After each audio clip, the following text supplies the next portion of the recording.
हाँ, तो हमारे प्रिय छात्र छात्राओं, आप लोग कैसे हैं? हमें उम्मीद है कि आप लोग अच्छे ही होंगे और आपकी पढ़ाई अच्छी खासा से चलती होगी। तो माय डियर्स, अब समय बहुत कम रहा है और आप हमेशा मैं यह कहता हूँ, आप लग जाइए पढ़ाई में। कम से कम आप 12 से 14 घंटा पढ़ें और आपकी रिज़ल्ट अच्छा होगी। आप जितना अच्छा रिजल्ट चाहते हैं वह आपको मेहनत से ही मिलेगा। मेहनत के बगैर नहीं मिल सकता है। कहा गया है कि जो पानी से स्नान करते हैं वह सिर्फ लिबास को बदलते हैं, है ना। जो पसीनों से स्नान करते हैं वही इतिहास को रचते हैं माय डियर्स। इसलिए आप मेहनत करें, आपको फल अच्छा मिलेगा। और कम से कम अच्छा से अच्छा पढ़ें। और मैं हमेशा कहता हूँ कि आपके पास जो नोट्स है, जो बुक है, जो मेन फैक्ट की बुक है, बिहार बीटीसी बुक जो है बिहार सरकार का, उसको आप जितना अच्छा पढ़ेंगे उतनी अच्छी आपकी रिजल्ट होगी। और जितना अच्छा गहराई से पढ़ेंगे उतना ही अच्छा आपका रिजल्ट होगा। और आप पढ़ें, उस रिजल्ट लेने के लिए, अच्छे रिजल्ट को लेने के लिए आपको पढ़ना ही पड़ेगा और मेहनत करना पड़ेगा। लग जाइए, उड़ जाइए, लगा दीजिए आग। यदि आप जिंदा हैं, यदि आप चाहते हैं कि मेरा रिजल्ट बढ़िया हो, तो आपको पढ़ना ही पड़ेगा। और जो पढ़ेगा उसी का ही रिजल्ट बढ़िया होगा। तो चलिए माय डियर्स, मैं ज़्यादा समय नहीं लूँगा। यदि आप मेरे चैनल पर न्यू हैं तो चैनल को सब्सक्राइब कर लें, बेल आइकन को दबा लें। आपको हमेशा अच्छा से अच्छा वीडियो, अच्छा कंटेंट मैं दूंगा और जो आपकी तैयारी में कुछ सहयोग कर सकता हूँ। कुछ सहयोग, मैं ये नहीं कहता हूँ कि पूरा मैं आपकी तैयारी करा दूंगा। कुछ सहयोग मैं कर सकता हूँ जो आपके परसेंटेज अच्छा हो सके। तो आज मॉडल सेट 5 का पार्ट नंबर 3 लेके आया हूँ। सोशल साइंस का है, 2 पार्ट पहले डाल दिया है और 4 सेट पहले डाला हुआ है।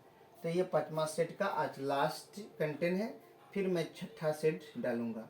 तो आइए, यहाँ कहा जा रहा है कपास के लिए सबसे उपयुक्त मिट्टी कौन है। तो आप जानते हैं कपास हमारे देश में काली मिट्टी में उगाई जाती है, जिसको रेगुर मिट्टी भी कहते हैं। और उसके बाद 2-3 नाम और है।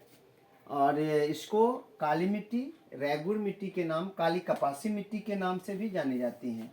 तो ये कपास के लिए सबसे उपयुक्त मिट्टी है तो काली मिट्टी। याद रखेंगे कौन सी मिट्टी है, तो काली मिट्टी। काली मिट्टी माय डियर्स याद रखेंगे, काली मिट्टी इसके लिए उपयुक्त मानी जाती है। नेक्स्ट है, आसवान बांध किस नदी पर है। आसवान बांध नील नदी पर है। किस नदी पर है? नील नदी पर है। और ये मैं बता देता हूँ, नील नदी दुनिया का सबसे लंबी नदी है। दुनिया में इससे बड़ा लंबी नदी कोई नहीं है। सबसे लंबी नदी दुनिया का नील नदी है। भाखड़ा नांगल बांध किस नदी पर है? तो आप जानते हैं भाखड़ा नांगल बांध सतलज नदी पर है। सतलज नदी पर है माय डियर, सतलज नदी पर है। किस नदी पर है? सतलज नदी पर है। किस नदी पर है? सतलज नदी पर है। काजीरंगा उद्यान कहाँ है? तो आप जानते हैं काजीरंगा उद्यान असम में है। किस राज्य में है? भारत के असम राज्य में काजीरंगा उद्यान है। किस खनिज के साथ प्राकृतिक गैस पाई जाती है? तो किस खनिज, यह खनिज कौन सा है जिसमें प्राकृतिक गैस पाई जाती है? तो ये पेट्रोलियम है। कौन सा है? पेट्रोलियम। कौन? पेट्रोलियम है। कौन सा है? पेट्रोलियम है माय डियर्स। गोंडवाना कालीन कोयले का निर्माण कब हुआ था? तो याद रखेंगे 20 करोड़ वर्ष पूर्व। 20 करोड़ वर्ष पूर्व गोंडवाना कालीन कोयले का निर्माण हुआ था, 20 करोड़ वर्ष पूर्व। ऊर्जा का गैर पारंपरिक स्रोत कौन है? तो सुनिएगा, ऊर्जा पारंपरिक स्रोत और गैर पारंपरिक स्रोत। पारंपरिक स्रोत में जो खनिज तत्व हैं, जैसे कोयला है, पेट्रोलियम है, खनिज है, ये सब पारंपरिक है। लेकिन गैर पारंपरिक क्या है? जो नवीकरणीय होती, जो समाप्त होने वाला नहीं है। जैसे आपका सूर्य का प्रकाश,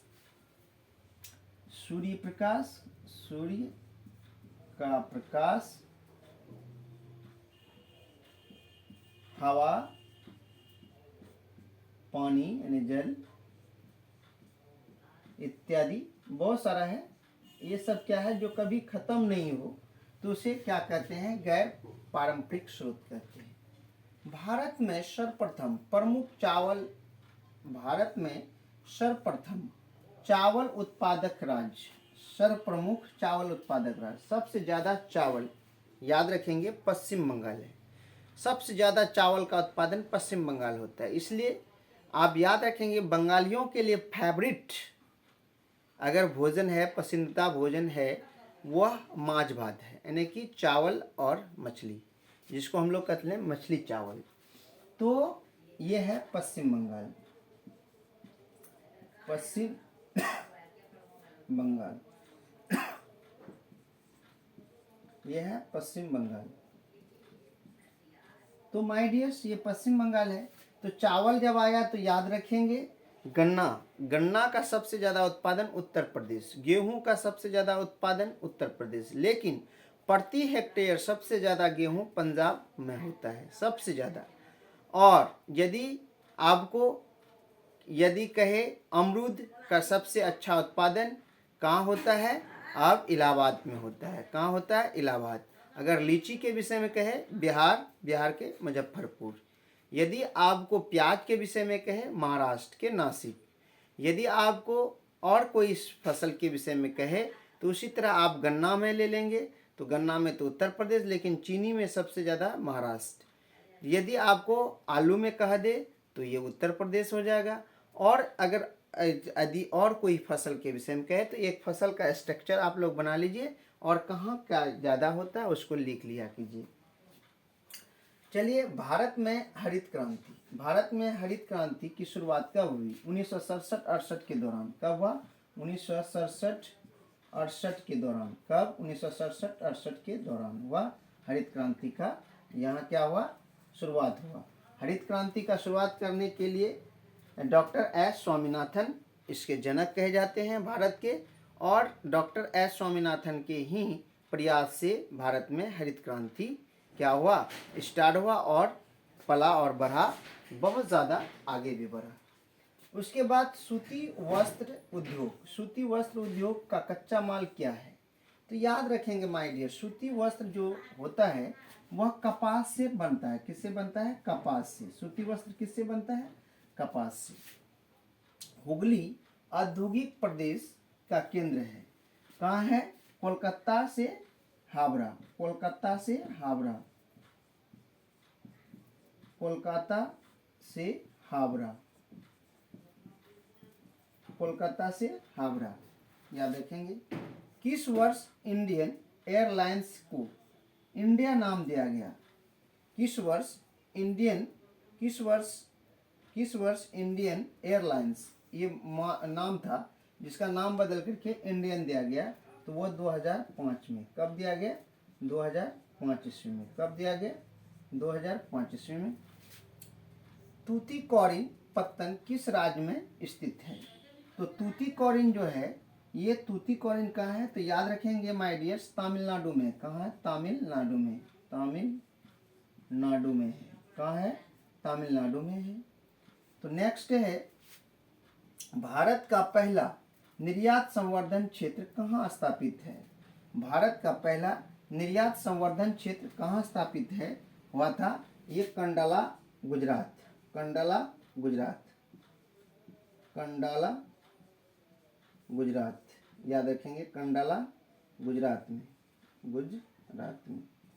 तो नेक्स्ट है माय डियर्स, बिहार में रज्जु मार्ग कहाँ है, बिहार में रज्जु मार्ग कहाँ है, ये राजगीर में है। कहाँ है, राजगीर, कहाँ है, राजगीर में है।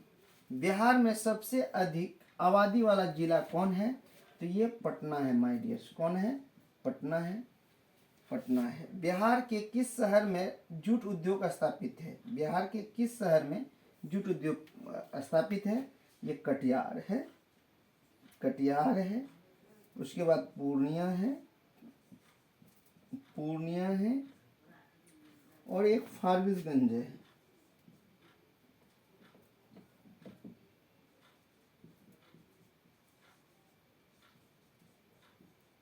फारबिसगंज 3 उद्योग है बिहार में, कटिहार, पूर्णिया और फारबिसगंज। तो आइए, भारत में प्रथम जनगणना किस वर्ष शुरू हुआ था? भारत में प्रथम जनगणना किस वर्ष शुरू हुआ था? तो माय डियर्स, एक मिनट माय डियर्स,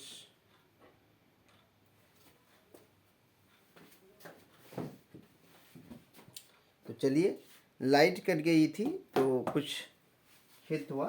तो आइए, ये कहा रहा है कि भारत में प्रथम जनगणना किस वर्ष हुआ था? तो भारत में प्रथम जनगणना हुआ था 1872 में। कब हुआ था? 1872 में। और किसके शासनकाल में हुआ था? लॉर्ड मेयो के शासनकाल में, याद रखेंगे। नेक्स्ट क्वेश्चन है, भारत में प्रथम जनगणना किसके शासनकाल में हुआ था? लॉर्ड मेयो के शासनकाल में। किसके? लॉर्ड मेयो के शासनकाल में। मेयो के शासनकाल में, लॉर्ड मेयो के शासनकाल में। भारत में सर्वप्रथम रेलवे का शुरुआत कब हुआ? भारत में सर्वप्रथम रेलवे का शुरुआत 1853 में। कब हुआ था? 1853 में, अप्रैल 1853 ईस्वी में। अप्रैल 1853 ईस्वी में, याद रखेंगे। भारत में रेलवे का शुरुआत किसके शासनकाल में हुआ था? ये डलहौजी के शासनकाल में हुआ था। डलहौजी के शासनकाल में। किसके शासनकाल में? डलहौजी, लॉर्ड डलहौजी, लॉर्ड डलहौजी के शासनकाल में हुआ था। लॉर्ड डलहौजी के शासनकाल में। किसके शासनकाल में हुआ था? लॉर्ड डलहौजी के शासनकाल में हुआ था। भारत का प्रथम गृह मंत्री कौन था? तो याद रखेंगे, सरदार वल्लभ भाई पटेल थे। सरदार वल्लभ भाई पटेल थे। सरदार वल्लभ भाई पटेल। इसी को लौह पुरुष भी कहा जाता है माय डियर्स। क्या कहा जाता है? लौह पुरुष भी कहा जाता है। भारत का प्रथम कृषि मंत्री कौन था? तो डॉक्टर राजेंद्र प्रसाद थे। हमारे बिहार के देश रत्न डॉक्टर राजेंद्र प्रसाद, डॉक्टर राजेंद्र प्रसाद थे। कौन थे? डॉक्टर राजेंद्र प्रसाद। बिहार का स्थापना किस वर्ष हुआ था? तो याद रखेंगे, 22 मार्च 1912 को। 22 मार्च 1912 को। तो सुन लेंगे बिहार के विषय में। बिहार की स्थापना जो हुआ 22 मार्च 1912 को हुआ माय डियर्स। बिहार किससे अलग हुआ? बंगाल टेनेंसी से। और किसके फैसले से अलग हुआ? जॉर्ज यानी कि जॉर्ज पंचम आए थे और उसी के स्वागत में ये 3 फैसला लिया गया था कि बिहार को भी अलग करना है बंगाल से। तो उसी के रीजन में हुआ था। ये कब हुआ था? 1911 को ये फैसला हुआ था। 1911 को यह फैसला हुआ था, दिसंबर 1911 में, कि अब जो है बिहार को बंगाल से अलग कर दिया जाए। और मेरा बिहार 22 मार्च 1912 को बिहार माने कि बंगाल टेनेंसी से अलग हो गया। उसके बाद जब अलग हो गया तो हमारे बिहार 1 अप्रैल 1912 को अपने प्रशासनिक दृष्टि से अपने अस्तित्व में आ गए। उसके बाद कुछ साल तक चला। उसके बाद हमारे बिहार के विभाजन हो गए। विभाजन हो गया कब? 1936 को। 1 अप्रैल 1936 को बिहार का विभाजन हुआ। बिहार का विभाजन होकर के दक्षिणी भाग छांट करके उड़ीसा एक राज्य बना, जिसको अभी उड़ीसा कहा जाता है, जिसकी राजधानी भुवनेश्वर है। उसके बाद नेक्स्ट है, जैसे फिर कुछ दिन चलने के बाद फिर बिहार की विभाजन हुई। तो बिहार का विभाजन जो हुआ तो कुछ फिर दक्षिणी भाग को लेकर के ही झारखंड एक नया राज्य बना, जो बिहार को छट करके। कब? 15 नवंबर 2000 को। 15 नवंबर 2000 को। अभी बिहार के पास मात्र सिर्फ कृषि भूमि रह गई है और उद्योग भी यहाँ ना बराबर है, नगण्य है उद्योग। और खनिज मेटल भी, खनिज के साथ संसाधनों में भी हम लोग नग्न हैं, बिहारवासी नग्न हैं। हमारे देश राज्य में मात्र अभी 94,163 वर्ग किलोमीटर क्षेत्र बचा हुआ है। क्षेत्रफल की दृष्टि से हम 13वां स्थान पर हैं। किसने स्थान पर? 13वां स्थान पर हैं। 13वां थे, लेकिन जब जम्मू कश्मीर दो राज्यों में, दो केंद्र शासित राज्यों में विभक्त हो गया तो फिर से हम 12वां आ गए, तो 12वां हो गए।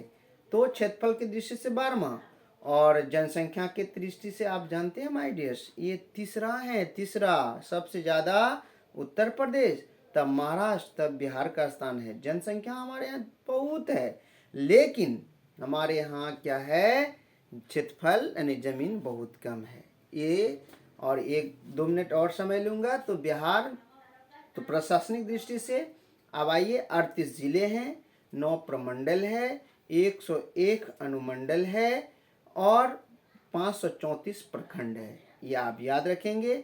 आप राजनीतिक दृष्टि से देखिए, इसको 40 लोकसभा क्षेत्रों में बांटा गया है। 40 लोकसभा क्षेत्र है, 243 विधानसभा क्षेत्र है, 16 राज्यसभा सीट है, 75 विधान परिषद का सीट है। तो इस तरह से हमारे प्रशासनिक यानी कि दृष्टि से इस तरह से बांटा गया है राजनीतिक दृष्टि से। तो चलिए माय डियर्स, हमें आशा है कि आप लोग समझ गए होंगे। मैं एक बार रिपीट करता हूँ, आप लोग सुन लें। कपास के लिए सबसे उपयुक्त मिट्टी कौन है? काली मिट्टी है। आसवान बांध किस नदी पर स्थित है? नील नदी पर स्थित है। भाखड़ा बांध किस नदी पर है? सतलज नदी पर है। काजीरंगा उद्यान कहाँ है? असम में है। किस खनिज के साथ प्राकृतिक गैस पाई जाती है? पेट्रोलियम के साथ पाया जाता है। गोंडवाना कालीन कोयला का निर्माण कब हुआ था? 20 करोड़ वर्ष पूर्व हुआ था। ऊर्जा का गैर पारंपरिक स्रोत कौन है? सूर्य का प्रकाश, हवा, जल इत्यादि है। भारत में सर्वप्रथम चावल उत्पादक राज्य कौन है? सबसे ज्यादा चावल कहाँ होती है? पश्चिम बंगाल में होती है। भारत में हरित क्रांति की शुरुआत कब हुई? 1967 और 68 में हुआ। सूती वस्त्र उद्योग का कच्चा माल क्या है? कपास है। हुगली नदी के हुगली औद्योगिक प्रदेश का केंद्र है। कोलकाता से हावड़ा है।